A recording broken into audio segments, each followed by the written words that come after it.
Assalamualaikum warahmatullahi wabarakatuh. Alhamdulillahilladzi khalaqal mauta wal hayata liyabluwakum ayyukum ahsanu amala wa huwal azizul ghafur.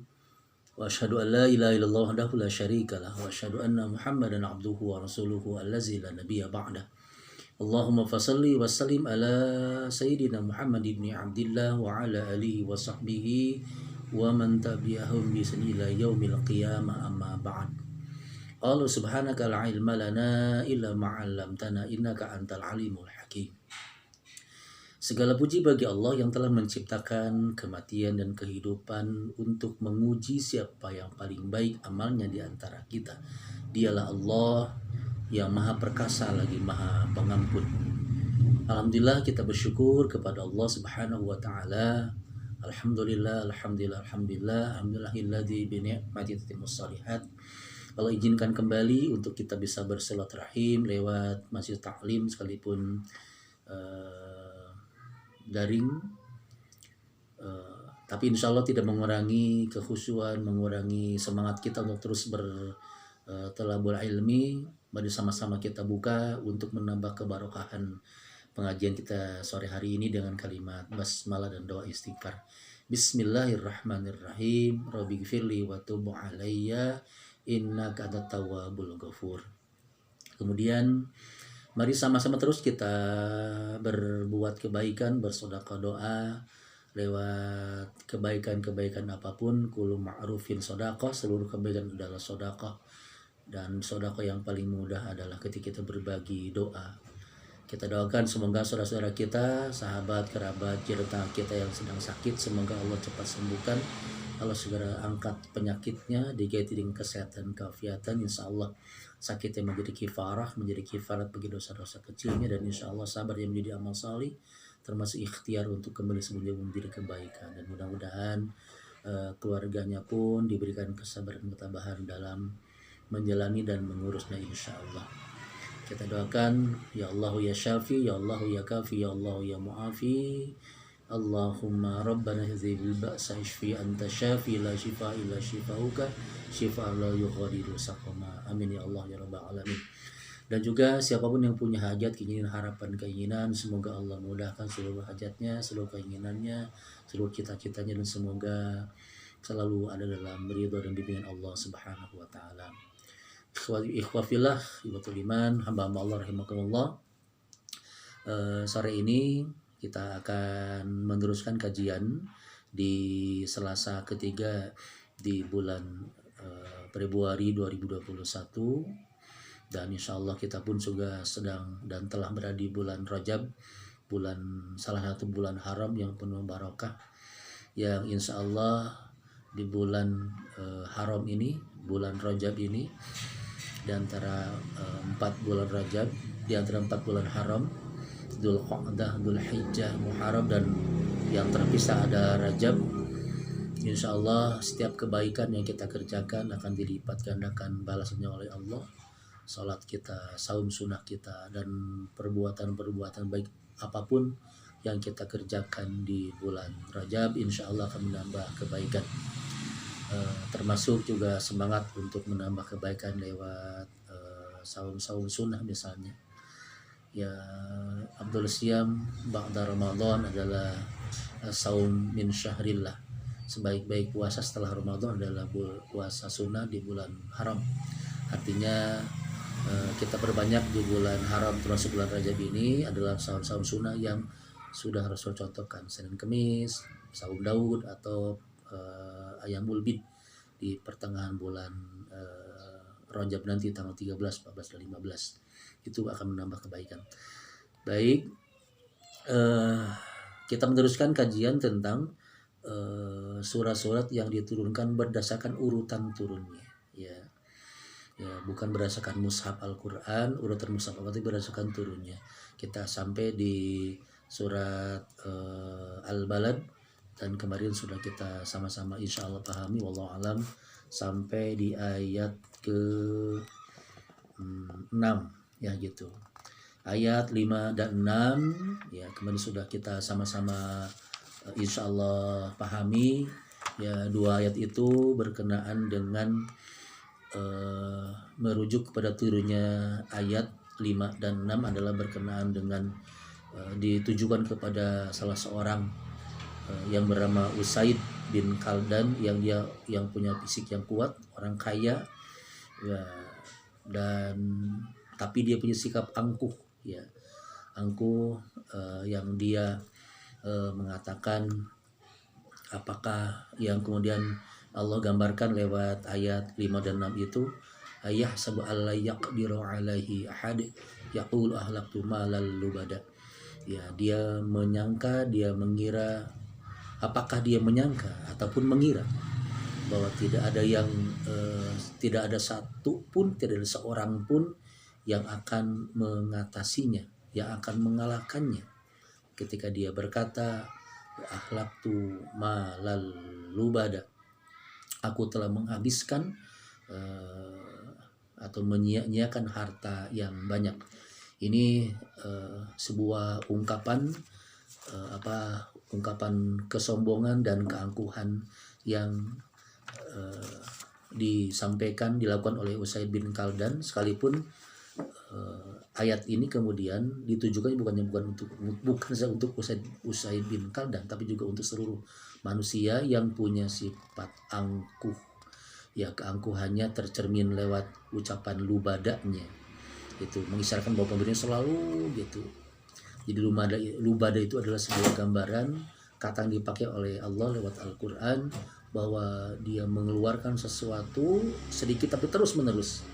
Maka ada pepatah yang mengatakan sehari selembar benang maka akan menjadi selembar kain gitu. Terus menerus dilakukan, tapi kemudian akan menjadi banyak, menjadi luar biasa. Dan kemudian selain itu pun juga keangkuhan yang keduanya, dia mengeluarkan banyak uang itu, akhlak tuma lalu bada, itu mah sesuatu yang biasa gitu, itu yang menganggapkan. Nah, kemudian di ayat 7, 8, 9 dan 10 yang akan nanti kita terjemahkan, kita pahami sore ini ya, kita baca ayat 7-nya kan gitu. A'udzu billahi minasyaitonir rajim. Ayahsabu allam yarahu ahad. Ya. Ayahsabu, apakah dia menyangka, apakah dia mengira, alam yarahu, bahwasanya tidak ada yang melihatnya, ahadun, seorang pun.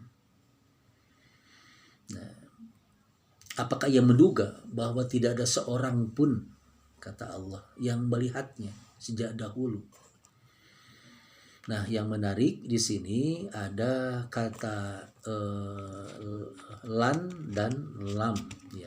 Di ayat 5-nya yaitu Allah menggunakan kata ayah sabu allan alayak dirokan, ya digomkan jadi lan. Kalau di sini ayah sabu alam yarahu ahad. Apakah dia mengira, apakah dia menduga, dia menyangka bahwa tidak ada seorang pun yang melihatnya sejak dulu. Nah, nanti perbedaannya bisa kita lihat dari kata lan dan kata lam. Ya. Ada beberapa rahasianya, yaitu ditentukan lewat kata lan dan kata lam. Pakar-pakar bahasa itu menjelaskan bahwa kata lan itu digunakan untuk menafikan sesuatu menyangkut yang masa depan, sedangkan lam itu digunakan untuk menafikan masa lalu. Jadi kemudian wajar ketika berbicara tentang hal ini, tentang adanya kekuatan yang akan mengalahkan manusia yang angkuh itu ya, Al-Quran menyatakannya, apakah dia menduga sekali-kali tidak ada sesuatu pun yang akan mengalahkannya, yang akan mengatasinya.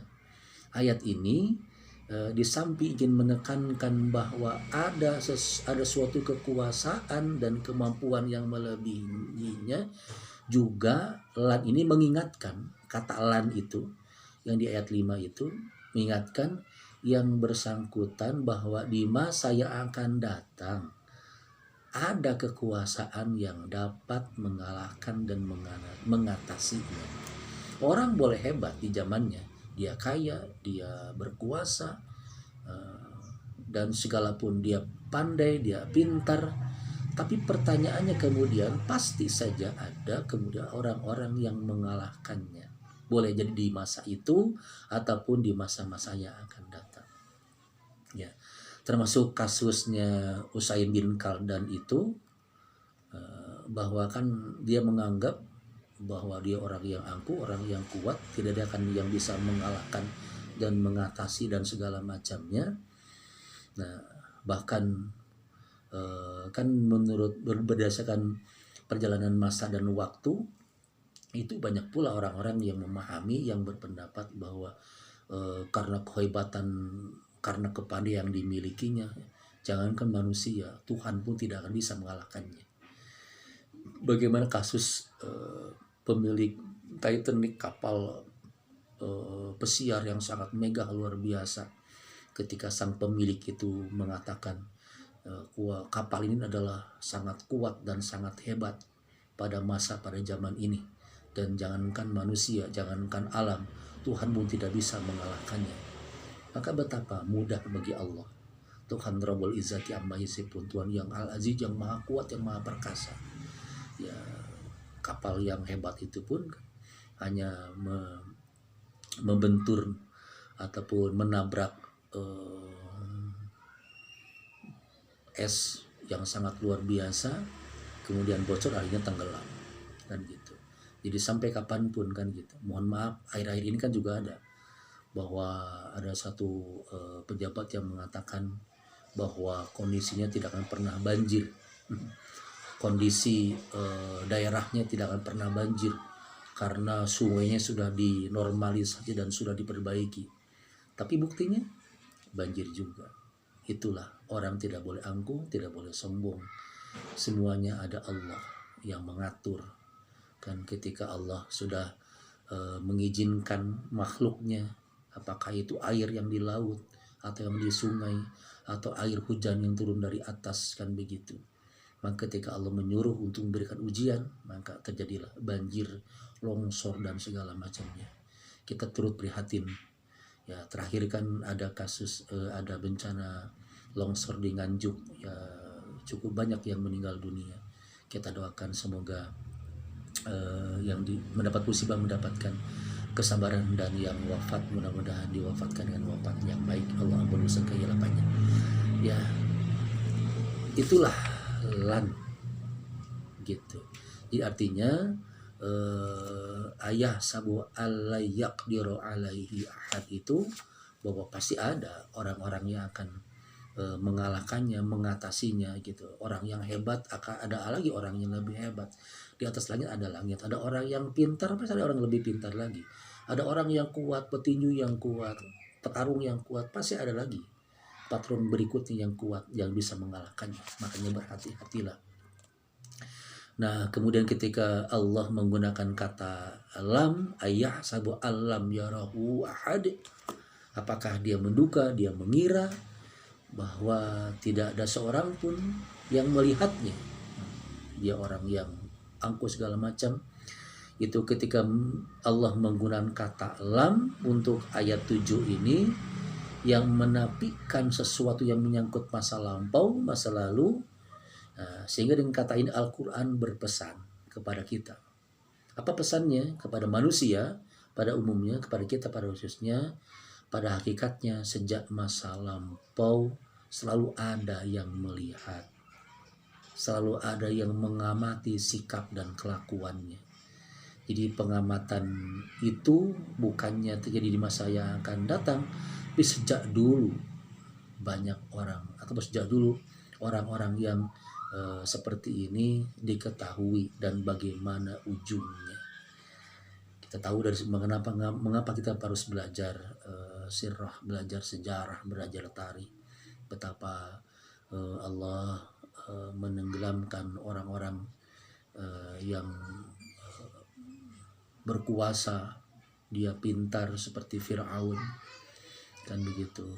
Dia berkuasa tapi berlaku zalim, pasti pada saatnya Allah berikan balasan atas kezalimannya, ditenggelamkan di Laut Merah. Ada orang yang kaya, luar biasa kayanya, dan tidak bersyukur kepada Allah. Ya, Qarun namanya. Sejaman dengan Nabi Musa alaihissalam. Ketika diminta untuk membayar zakat, dia tidak mau. Dia mengatakan, hartaku adalah hasil karena kecerdasanku dan karena kekuatanku. Tidak ada campur tangan yang lain. Maka Allah tenggelamkan dirinya dan seluruh hartanya. Sehingga kadang-kadang ketika ada orang yang menggali tanah menemukan sesuatu harta, dinamakan dengan harta karun. Itu istilah saja. Ya, ikhwafillah, hadirin hamba Allah rahimakumullah. Nah, itulah makanya